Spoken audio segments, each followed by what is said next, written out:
Assalamualaikum warahmatullahi wabarakatuh. Nama saya Komalasari. Saya dari Fakultas Ilmu Pendidikan, Program Studi Pendidikan Ekonomi, Universitas Pancasakti Bekasi. Di sini saya akan mempresentasikan atau memaparkan materi yaitu mata kuliah Ekonomi Koperasi dan UMKM dengan dosen pengampu Ibu Eka Putri, SPD, MPD.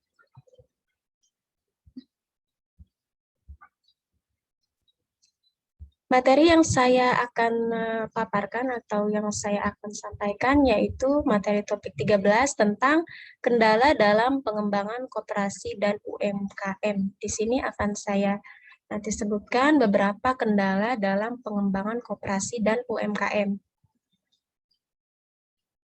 Yang pertama, kendala dalam koperasi dan UMKM ini masalah permodalan. Perkembangan permodalan para pengusaha mikro, kecil, dan menengah hingga kini masih relatif lambat, dan karenanya masih sering memerlukan bantuan baik dari pemerintah maupun dari pengusaha besar. Modal adalah bagian yang tak terpisahkan dalam usaha pengembangan suatu bisnis. Karena itu, akses modal, baik yang berwujud kredit, barang produksi, merupakan sarana yang sangat diperlukan dalam meningkatkan daya saing pengusaha mikro, kecil, dan menengah, dan koperasi. Kalangan perbankan masih sering menilai para pengusaha mikro, kecil, dan menengah, dan koperasi belum bankable. Nah, ini yang menjadi kendala yaitu masalah permodalan untuk mengembangkan usaha mikro.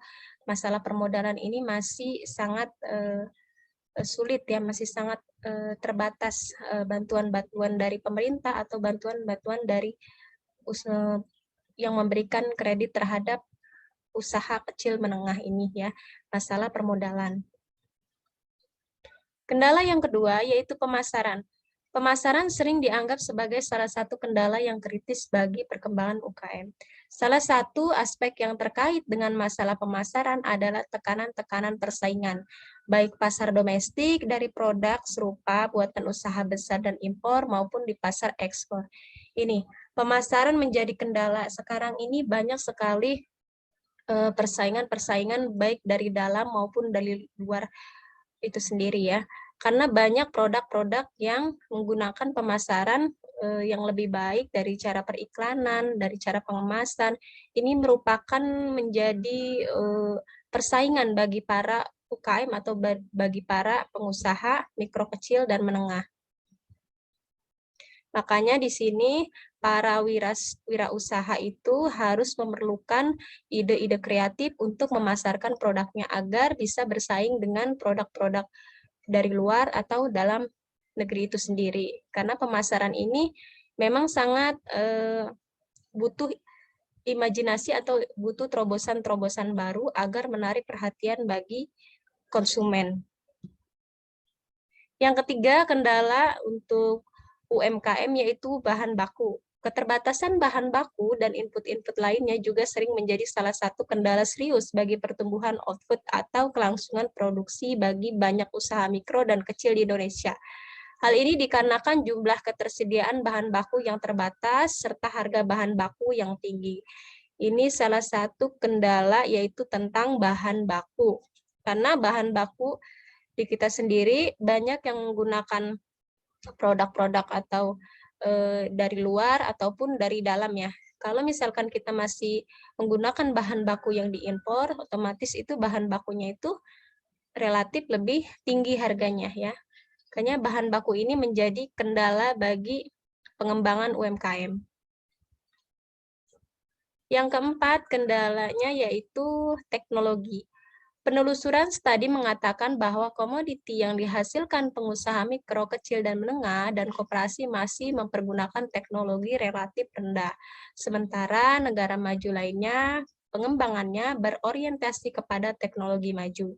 Berangkat dari situasi tersebut, daya saing produknya di daerah relatif kalah bersaing dibanding produk-produk dari negara-negara yang sudah berorientasi pada teknologi maju.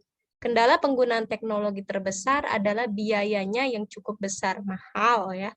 Sering terjadi peluang pasar meningkat tetapi tak mampu memanfaatkannya. Karena tidak tersedianya teknologi yang memungkinkan peningkatan produktivitas. Nah, ini teknologi yang menjadi kendala untuk para pengusaha karena teknologi-teknologi yang yang sudah ada sekarang ini mempunyai harga yang lebih mahal, sehingga untuk biaya-biaya produksinya pun jadi lebih mahal. Hanya teknologi ini menjadi pengaruh dalam usaha mikro, kecil, dan menengah, menjadi kendala ya, karena teknologi yang dipakai ini mempunyai harga-harga atau mempunyai harga yang tinggi karena berasal dari impor. Tetapi ada juga teknologi yang memang masih bisa dimanfaatkan untuk pemasaran UMKM. Maka kesimpulannya itu dari kendala teknologi ini, bagaimana pengusaha itu mempunyai kreativitas dalam memasarkan produknya. Yang kelima yaitu manajemen. Manajemen pengusaha mikro, kecil, dan menengah, dan koperasi ini merupakan salah satu faktor daya saing yang sangat penting. Banyak perusahaan yang punya teknologi, sumber daya manusia dengan skill yang memadai, dan modal yang cukup, namun kinerja masih belum memenuhi harapan. Kalau berbicara manajemen, di sini berarti berbicara tenaga kerja atau orang-orang yang melakukan usaha tersebut. Kalau misalkan banyak perusahaan yang punya teknologi bagus, sumber daya manusianya ya bagus, dan skillnya yang memadai, tapi misalkan kinerjanya kurang semangat atau kurang disiplin, maka harapan-harapan yang harusnya produktivitas itu bagus, produktivitas itu tinggi, itu tidak akan tercapai. Makanya manajemen ini harus benar-benar menjadi satu kesatuan yang memang diorganisir dengan baik. Yang keenam, yaitu birokrasi. Salah satu kekurangan negara berkembang yang menjadikannya semakin sulit untuk berkembang adalah birokrasi yang berbelit-belit. UKM yang notabene masih merupakan usaha dengan kestabilan dan kekuatan yang relatif lemah, akan semakin sulit untuk berkembang di bawah proses birokrasi yang berbelit-belit ini. Nah, ini birokrasi yang menjadi permasalahan ya. Contohnya, kita mempunyai produk atau barang tertentu sekarang ini.